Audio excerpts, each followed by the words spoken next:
Good to be in Dartford.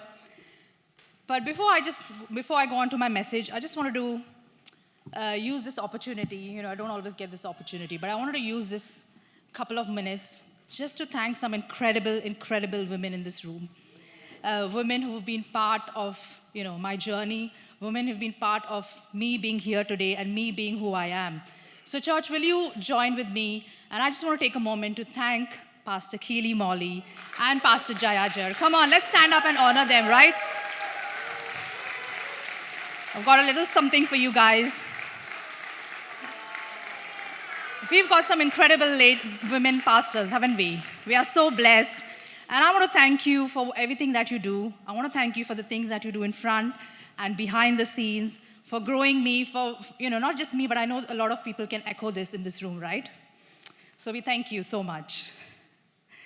Coming to my message. So today we are talking about dealing with distractions. And we're going to study from Nehemiah. And this Friday, I was sitting with my boys. I've got two boys, 8 and 3. And we were sitting and watching a film on Netflix. And my 8-year-old decides that he wants to do a few other things when he's watching the film, and he thinks he can do multitask. So he's going around playing a bit of football, and he's coming in and out of the room. And eventually, when the film finished, it was a great film, and my 3-year-old loved it. My 8-year-old goes to say something like this.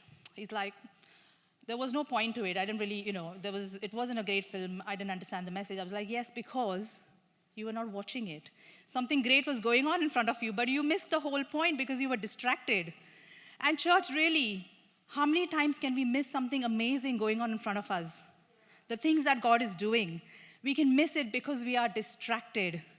And so we're going to study Nehemiah today. We're going to study the story of a man who had to avoid distractions, the distractions that came along his way to pull his focus and pull him off the mission.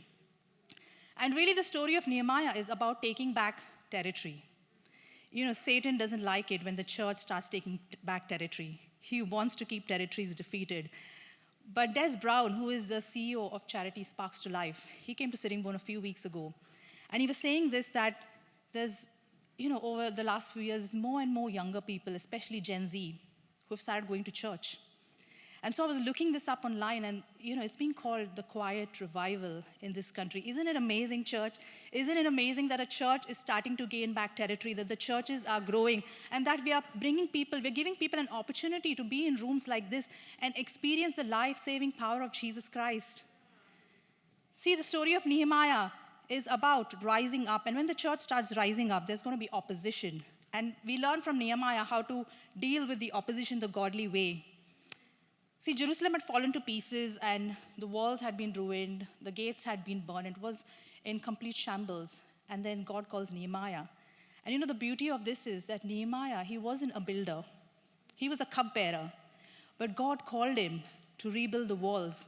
And so Nehemiah is like, yes, if that's what you're calling me for, I'm going to go and do it. And so Nehemiah goes, and he starts rallying up people, and he starts changing the game for Jerusalem. And we get to chapter 4, and today I want to talk to you about building and battling. Everybody say building and battling. And my husband saw me this morning, and he was like, it's good that you're talking about building because you've dressed the part. And, what can I say? My husband loves living on the edge. So, but we're going to read from Nehemiah chapter 4. We'll start with verse 1. It says, when Sanballat heard that we were rebuilding the wall. Sanballat here, he's just a distraction. He's a distraction being sent in front of Nehemiah. Some people that are just distractions in your life. Some people that are sort of connected to your history, but not to your future. Those people that know who you were back then, and they want to keep you there. But now you're on fire for God, and you're building your life, and you're stepping up for God. But when you step up for God, there's some people who are going to feel like you're stepping on them. Not everybody is going to encourage you. Not everybody is going to be excited for you that you're living on fire for God. And so Sanballat here, he's feeling threatened. He's like, he was trying to distract Nehemiah's vision. It says he became angry and greatly incensed. He ridiculed the Jews. And in the presence of his associates, because critics, they always run with more critics, and the army of Samaria, he said, what are those feeble Jews doing? Will they restore their wall? Will they offer sacrifices? Will they finish in a day? Can they bring the stones back to life from those heaps of rubble burned as they are. And then Tobiah, the other critic, the Ammonite who was at his side, said, what they are building, even a fox climbing up on it, would break down their wall of stones. And see, the thing about Nehemiah is when he went back to build, he used whatever material was there in that place. And so what they said is that there's stones and those bricks that are not like aligned to each other. And he started building the wall. And so there were holes in between them. And this is what Tobiah is saying. He's making fun of them. He's like, literally, a fox can walk through your walls. And so they're trying to mock them. They're trying to intimidate them. They're trying to squash them and criticize them. But before I move on, I just wanted to say, do you know that not all criticism is bad criticism? There is some criticism that is good critique. And if you look at all the athletes and the sports people in our day, they didn't get where they are without some good critique, right? Some coaches telling them, listen, you got to work on your throws. You got to run a bit faster. You got to go to the gym and get healthier. You got to eat well. So, some criticism is good criticism. We've got to learn to take what's helpful and leave out the rest. Someone wise said, consider the source. Is the person invested in your future? Is the person caring for you? Are they further in the journey that you're trying to go? Are they following the principles that they're telling you to go on? And if they are, then you might want to listen to them. But let's be honest, not all criticism is constructive, particularly in this story. Not all feedback is helpful. Some criticism is just distraction. And so today I want to ask you, I want you to take a moment and think about what are those distractions in your life that are stopping you from doing what God is calling you to do? What are those distractions? And I know for some, it is the opposition that you feel from family, from friends, from your boss, from people who don't understand what you're doing. For some, it is those inner voices of doubt, of inadequacy, of, insufficiency, all of these things, of insecurity. For some, it is you're still living in the shame and the guilt of the things that you've done, the things that God has already forgiven you from and He's freed you from, but you feel unworthy of His calling. For some of us, it is the love of comfort, and serving God can be uncomfortable. What is it that is distracting you from doing what God is calling you to do? And I know what it is for me, because I've had to ask these questions to myself sometimes, and for me, it is my voices of doubt. It is my voices of insecurity. It is my thought that I'm not good enough. And this week itself, coming here and standing in front, talking to you, I've had to battle some distractions. But I've learned something very important. I've learned how to tune out those voices and tune into the Father. Because you know what? There are many voices that speak over your life, but there's only one voice that has authority over your destiny, and that is the voice of God, the voice that says, stay focused. I've called you. I've redeemed you. I am for you. I am with you. That is the voice that we got to pay attention to. If the vision is from God, resistance is guaranteed. But resistance is not proof that you're doing something wrong. Resistance can be proof that you're actually doing the right thing, because the enemy doesn't fight what isn't a threat. And this is the story about battling the opposition the godly way. Nehemiah is building and he's battling. He's building and he's battling. Every building requires a battle, but it's important that we don't get distracted. And if you talk to people in construction, they'll tell you that opposition is not so much when you start a project, and it's not so much when you end it, but it's more in the middle. It's when you're starting to do the work, the actual work in the middle. And if you've ever found yourself in a construction site, you see the drilling and the engines and the noise and the dust, and you wonder how these people are even working. But the construction workers, they put their ear defenders on because they zone out all of that and they focus on what they're doing. Nehemiah was really trying. He was working hard, and all of a sudden, all this opposition and these people are attacking him. But I love how Nehemiah shows us how to respond to those people. And in this story, they're trying to bring Nehemiah down, and Nehemiah is up on the walls, and he's doing his work. And he's like, you can say what you want, but I'm not coming off the walls. I am staying on the walls. I am building. I'm not letting you take off my focus.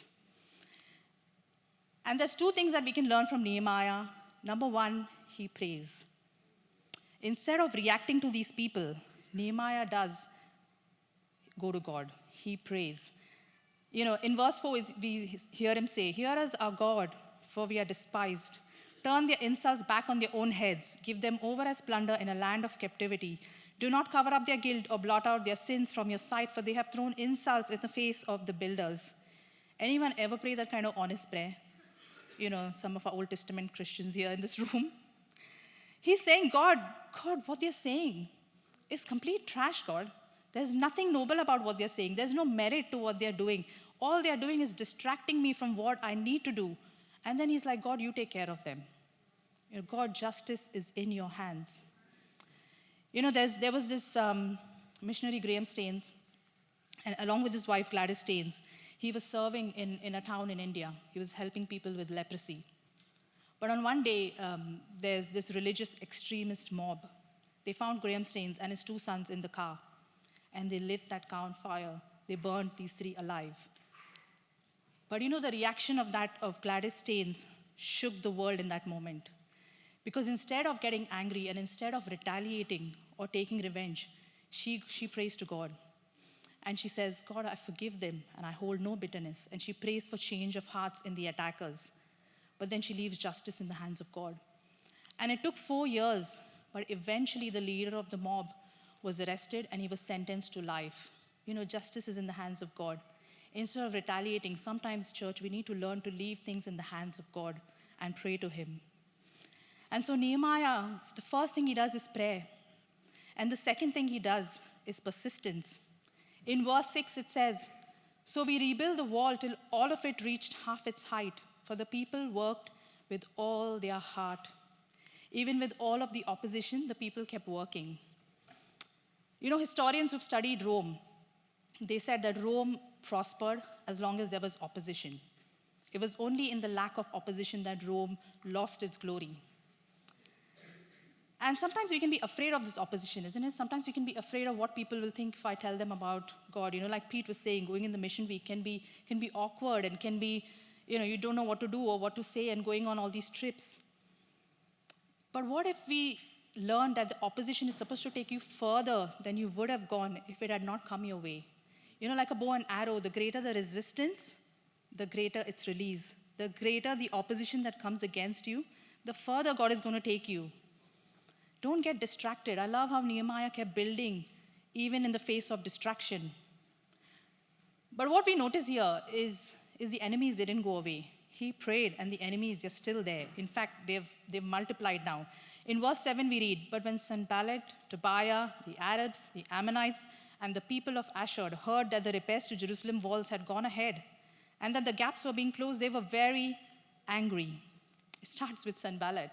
And suddenly there's all of these other groups of people. This is what we call acquired offense. I don't know what Sanballat went and told all of them, but suddenly they're all offended against Nehemiah and they're all angry. And this is why sometimes we have to be careful when we are saying things about people. We have to be careful who we are saying it to. Maybe address it with the person rather than going around, because we can spread acquired offense. And they're back at him again. And it reminds me of what Paul says in 2 Corinthians 12. Even when the thorn wouldn't go away from my flesh, my God said to me, my grace is sufficient for you. For when you are weak, I am strong. See, sometimes we want things to change when we want it to. We want situations to change when we want it to. But it might not. But listen, your God is with you. And in the Bible it says, Paul says, you are more than a conqueror. The Greek word for this word conqueror is called nikao. And that's what Paul is saying, nikao. And the Greeks, they were the first ones to shorten this word to the hyphenated word Nike. And Nike, this word is used to what the Greeks, they call their gods and their mythological legends as Nikes, conquerors. But God is saying, you're not just Nike. You're more than that. You're more than a conqueror. Greater is he that is in you than he that is in the world. No weapons formed against you shall prosper. Now see what Nehemiah does. In verse 8, it says, they all plotted together to come and fight against Jerusalem and stir up trouble.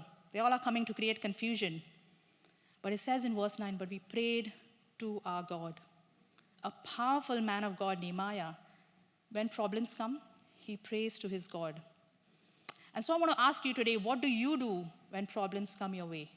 What do? Do you get down on your knees or you go asking ChatGPT for solutions? Do you pray, or do you go on social media looking for answers? Because sometimes we can go on social media looking for one answer, and then we've got 5 problems at the end of the day, right?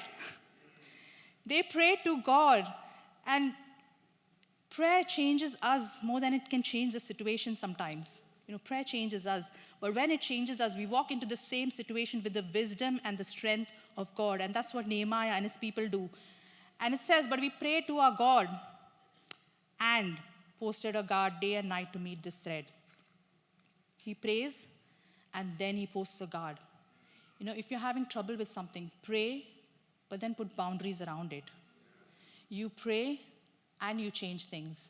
You pray, and you make adjustments, right? You pray, and you put boundaries around it. You pray, and you protect your heart. Prayer and action. We had been praying for several years for a building in Sittingbourne. And we prayed to God. We earnestly prayed to God. But then there were people behind the scenes who were calling every estate agent, who were bidding on buildings, who were going and looking at buildings, because there was prayer and there was action, and God has given us an amazing building. What would change? I wonder what would change in your life if you just prayed and took some actions. Some miracles are a response to our actions. And sometimes we ask God to move, but God is like, I'm waiting for you to move. See, Nehemiah shows us that you've got to have the building and the battling. You've got to do the natural stuff, and then you lean on God for the supernatural stuff. The enemy wants us to get lazy. He wants the church to just rely on God and do nothing. But we can't expect God, we are created to be the hands and feet of God. We are praying to God, but then we go and do what we can do.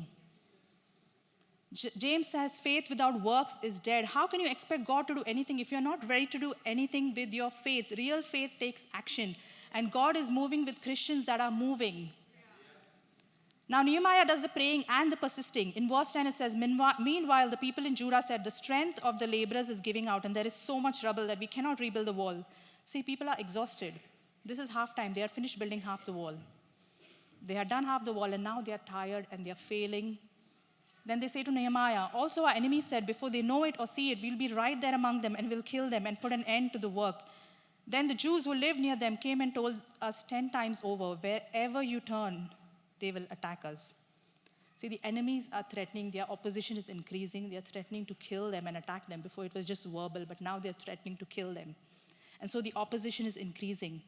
But when the opposition from the external forces didn't stop the work, the enemy started putting opposition from inside. And the people are exhausted, and he's making people exhausted. He's, making them tired. Have you ever felt exhausted in doing the right thing? Have you ever felt exhausted in doing everything that God had called you to do? And I can relate to this a little bit. I've got 2 boys, and I love my children. They're amazing, but they are also full on. They can be loud and they can be noisy, and they want to be superheroes and dinosaurs all the time and running about. But not just that, managing my kids and managing work and managing life and being a good wife, being a good mom, and doing church work can be exhausting sometimes if we are doing it in the natural. But we've got to learn to tap into the supernatural. We've got to learn to change things around. And that's what Nehemiah is doing here. This is the first half. First half is done, and he tells his people, listen, we did what we had to do. We built, we used the cement, we used the mortar, and we did the building. But in the second half, we're going to change the game. In the first half, we played checkers, and checkers is a game of reaction. But in the second half, we're going to learn to play chess, and chess is strategic. Chess is a game of strategy. I've got my knights over here, and I've got my pawns over here, and I'm going to strategize things so that we play the game differently. And church, isn't it great that we've got some good strategic leaders in this church? We just heard from the 3 of them, the strategies that they've got, the plans that they've got for us as a church, so that we don't get exhausted, and it's not a few people doing the job, but there's room for all of us. There's room for all of us to take part. And then it goes on to say that, therefore I stationed some other people behind the lowest points of the wall at the exposed places, posting them by families with their swords, spears, and bows. And I looked things over. I stood up and said to the nobles, the officials, and the rest of the people, don't be afraid of them. Don't be afraid of them. And then he says next, remember the Lord who is great and awesome. we don't get our faith in our skills and our talents. Listen, we get our faith in our God who is great and who is awesome. Some of you in this room need to remember who your God is. Your God is great and awesome. He's sovereign. Some of us need to understand that because when you understand who your God is, you will be willing to be all consumed by him. The reality is, our cities need transforming, our churches need building, but it's not going to come from Christians who are not willing to step out of their distractions and their fears and their comfort zones. If we want to change our cities and if we want to build our church, we need a transformation. And that transformation needs, an encounter with the Spirit and an understanding of who your God is. Your God is great and he is awesome. And it says, fight for your families, your sons and your daughters, your wives and your homes. This is a time for us to fight together as a family. Not mad at each other, not divided, not holding offenses against each other, but to fight together as a family. Let's fight for our marriages. Let's fight for our brothers and sisters. Let's fight for people's minds. Let's fight for our sons and daughters so that we build a church that lasts. No matter who you are, God has called you to build and battle. I was watching this video in this little town of Africa where a cyclone destroyed their church building, and it destroyed a lot of houses. And these people, they rallied together, and they came and they made this tent. And under this tent, they started worshiping God. They started lifting the name of Jesus and, encouraging each other, uplifting each other. Because that's what building a church is about, isn't it? It's a lot more than what buildings is. It's about lifting the name of Jesus, the name that is above every other name, the name that breaks bondages, the name that gives freedom, the name that gives people healing. It is about that church. It is so much more. And God wants you all to be a part of it. And it says, when our enemies heard that we were aware of their plot and that God had frustrated it, we all returned to the wall. We all returned to the wall, each to our own work. See, we all return to the wall, men, women, children, elderly, regardless of the color of your skin, regardless of your political beliefs, whatever party you vote, it doesn't matter. We keep our differences aside and we come together to build the kingdom of God, do what the vision of the church is. And it says, from that day on, half of my men did the work, while the other half were equipped with spears, shields, bows, and armor. The officers posted themselves behind all the people of Judah who were building the wall.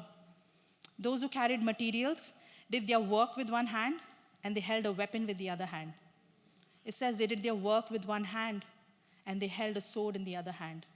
They had a shovel in one hand, and they had a sword in the other hand.